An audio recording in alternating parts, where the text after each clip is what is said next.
আমরা যে পুরানি আমাদের বাংলা সালতানাতের যে ঐতিহ্য ছিল ঈদ মিছিল, সেটা এবছর ফিরিয়ে আনা হয়েছে। এই জন্য আমি আসলে অনেক বেশি এক্সাইটেড ছিলাম। ঈদগাহের স্পেশালিটি হচ্ছে আমরা মানে ব্যক্তিগতভাবে আমি প্রথম ঈদের নামাজে জামাতে নামাজ পড়তে এসেছি।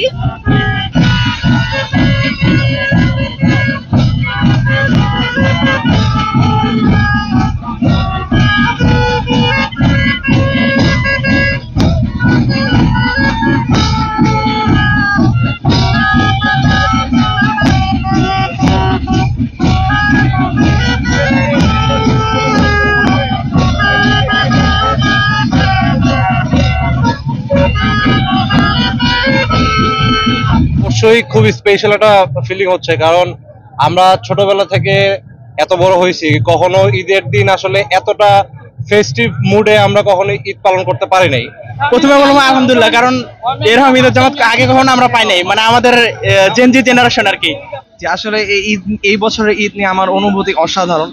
আমরা যে পুরানি আমাদের বাংলা সালতানাতের যে ঐতিহ্য ছিল ঈদ মিছিল, সেটা এবছর ফিরিয়ে আনা হয়েছে। এই জন্য আমি আসলে অনেক বেশি এক্সাইটেড ছিলাম। তো এই কারণে আমরা খুব তাড়াতাড়ি শেষ করে চলে আসছি যে আমরা মিছিলে শরীক হব। আর এছাড়া আমি এখানে যারা নামাজ পড়েছে এবং আমরা যারা ছিলাম এখানে, আমরা সবাই দেখেছি যে ব্যবস্থাপনা এত সুন্দর ছিল যে কোনো ধরনের কোনো ত্রুটি ছিল না, কোনো জায়গায় কোনো মারামারি হয়নি, কোনো রেষারেষি হয়নি, এবং মাত্র 5 মিনিটের মধ্যেই নামাজটা শেষ হওয়ার সাথে সাথেই মিছিল বের হয়ে চলে গিয়েছে।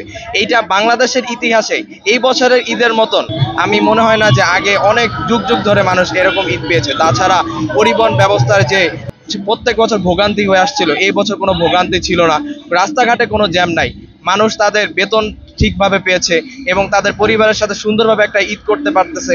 এই কারণে দেশের সবাই খুব আনন্দিত, আমিও আনন্দিত। ঈদ মোবারক। এবছরে ঈদগাহের স্পেশালিটি হচ্ছে আমরা মানে ব্যক্তিগতভাবে আমি প্রথম ঈদের নামাজে জামাতে নামাজ পড়তে এসেছি।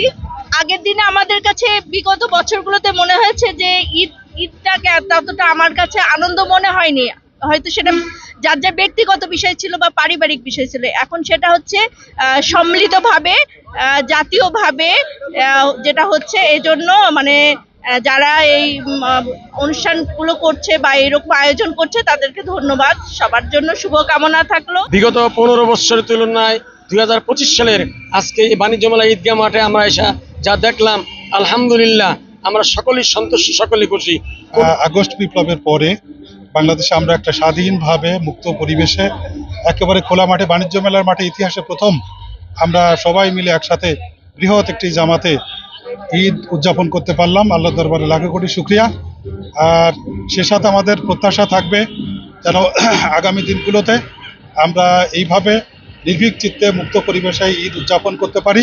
এবং এই প্রেক্ষাপট চেঞ্জের জন্য যারা নেপথ্য থেকে ভূমিকা রেখেছেন, বিশেষ করে আগস্ট বিপ্লবে যারা আহত হয়েছেন, যারা শাহাদাত বরণ করেছেন, সকলের জন্য আমরা দোয়া করি। ইতিহাসের সাক্ষী হতে আজকে লাখো মানুষের ঢল নেমেছে পুরাতন বাণিজ্য মেলার এই মাঠে। ঢাকা উত্তর সিটি কর্পোরেশনের পক্ষ থেকে আয়োজন করা হয়েছে ঈদের জামাত, এবং এই ঈদের জামাতের পরেই কিন্তু এখান থেকে শুরু হবে ঈদ মিছিল।